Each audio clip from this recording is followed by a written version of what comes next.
ना तो कोई इनाम है ना कोई भीख जिसे सरकार अपनी मर्जी से कम ज़्यादा कर सके या काट सके। ये कर्मचारी पेंशन धारकों का हक है।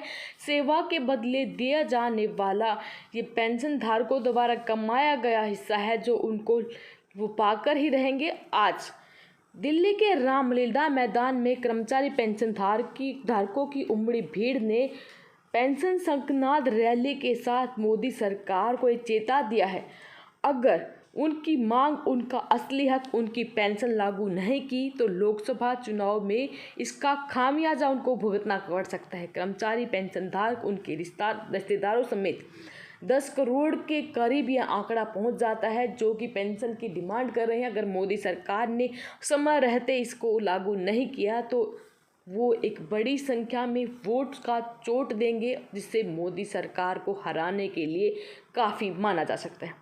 नमस्कार दोस्तों, एक बार फिर से स्वागत करते हैं आप सभी का हमारे YouTube चैनल पर। दोस्तों, पुरानी पेंशन बहाली के लिए देश भर से आए लाखों कर्मचारियों ने रविवार को दिल्ली के रामलीला मैदान में हुंकार भरी है। केंद्र और राज्य सरकारों के कर्मचारी संगठनों ने नेताओं के शंखनाद रैली, पेंशन शंखनाद महारैली में कहा, अगर सरकार अपनी जिद नहीं छोड़ती है तो वो वोट की चोट के आधार पर पुरानी पेंशन बहाल कराएंगी। सरकारी कर्मी पेंशनधारक, उनके रिश्तेदार की मिलाकर कुल संख्या 10 करोड़ के पार चली जाती है। चुनाव में बड़ा उलटफेर करने के लिए संख्या निर्णायक साबित होगी। इस रैली में केंद्र राज्य सरकार के कर्मचारी संगठनों ने भाग लिया। हालांकि रैली का आयोजन national movement for old pension scheme के बैनर तले हुआ। एनओपीएस के राष्ट्रीय महासचिव अध्यक्ष विजय कुमार बंधु ने कहा कि पुरानी पेंशन कर्मियों का अधिकार वो उसे लेकर रहेंगे। दिल्ली का रामलीला मैदान सरकारी कर्मचारियों से खचाखच भरा हुआ था। बता दें, इस रैली की तैयारियां करीब 1 साल से की जा रही है। कई राज्यों के कर्मचारी 2-3 दिन पहले दिल्ली पहुंच गए थे। रेल, बस, दूसरे वाहनों में बैठकर कर्मचारी दिल्ली पहुंचे हैं। अनेक कर्मियों को रेल की तत्काल टिकट लेनी पड़ी। रविवार सुबह 11 बजे रामलीला मैदान पूरी तरह भर चुका था। रामलीला मैदान के चारों तरफ की सड़कों पर कर्मियों के जत्थे चल रहे थे। कर्मियों के द्वारा पेंशन का नारा लगाया जा रहा था। इससे पहले केंद्रीय कर्मचारी संगठन ने 10 अगस्त को रामलीला मैदान में एक विशाल रैली का आयोजन किया था। अब national movement for old pension scheme द्वारा पेंशन शंखनाद महारैली का आयोजित किया गया है। विजय कुमार बंधु ने रैली की सफलता के लिए विभिन्न राज्यों का दौर किया था।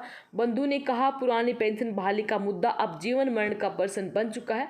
जब 5 राज्यों में पुरानी पेंशन बहाल हो सकती है तो पूरे देश में क्यों नहीं। देश की आंतरिक और सीमा की सुरक्षा में तैनात सीएपीएफ जवानों को भी पुरानी पेंशन से वंचित रखा जा रहा है।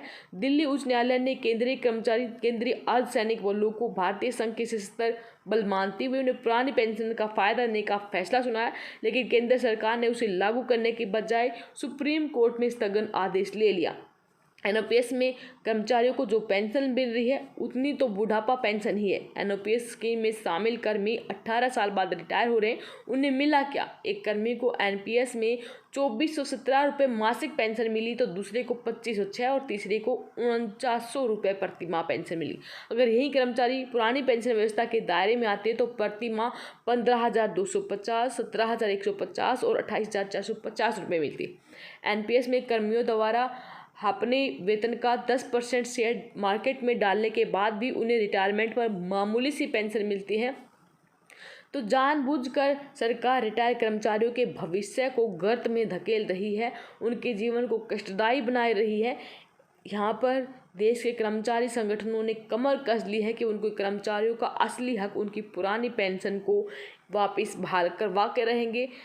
पेंशन ना तो कोई इनाम है ना ही कोई अनुग्रह। ये भारत के सर्वोच्च न्यायालय की 5 सदस्यीय पीठ, जिसमें मुख्य न्यायाधीश B D Chandrachud, justice B D Tuljapurkar, justice O चिदम्बा रेड्डी और जस्टिस भारुल इस्लाम शामिल थे, के द्वारा भारत के संविधान के अनुच्छेद 32 के अंतर्गत रिट पिटीशन संख्या 5939 से 5941, जिसको डीएस नकारा एवं अन्य बनाम भारत गणराज्य के नाम से जाना जाता है, 17 दिसंबर 1981 को दिए गए प्रसिद्ध निर्णय का उल्लेख करना आवश्यक है। इसके पैरा 31 में कहा गया है कि चर्चा से 3 बातें सामने आई हैं। एक, पेंशन ना तो एक इनाम है ना ही कोई अनुग्रह की बात है जो नियोक्ता की इच्छा पर निर्भर हो। ये 1972 के नियमों के अधीन एक निहित अधिकार है जो प्रकृति में वैधानिक है, क्योंकि उन्हें भारतीय संविधान के अनुच्छेद 148 के खंड 50 का प्रयोग करते हुए अधिनियमित किया गया है। पेंशन अनुग्रह राशि का भुगतान नहीं बल्कि ये पूरी सेवा के लिए भुगतान है। ये उन लोगों के लिए सामाजिक आर्थिक न्याय प्रदान करने वाला एक सामाजिक कल्याणकारी उपाय है जिन्होंने अपने जीवन के सुनहरे दिनों में नियोक्ता के इस आश्वासन पर लगातार कड़ी मेहनत की कि उनके बुढ़ापे में उन्हें ठोकर खाने के लिए नहीं छोड़ा जाएगा।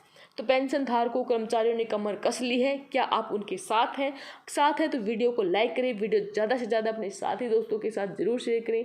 फिर हाजिर होंगे आपके सामने लेटेस्ट अपडेट के साथ, तब तक के लिए बने रहें हमारे साथ। धन्यवाद। जय हिंद, जय भारत।